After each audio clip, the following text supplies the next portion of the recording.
মৃত্যু রয়েছে, আপনি মৃত্যুর ভয় করেন না। আলেমদের সাথে সর্বদাই খারাপ আচরণ করেন, বাজে ব্যবহার করেন।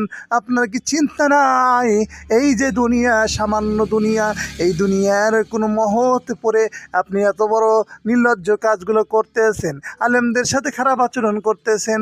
আপনি কি ভাবতেছেন না যে আপনি আজ দুনিয়ার উপর বাহাদুরি করতে আছেন?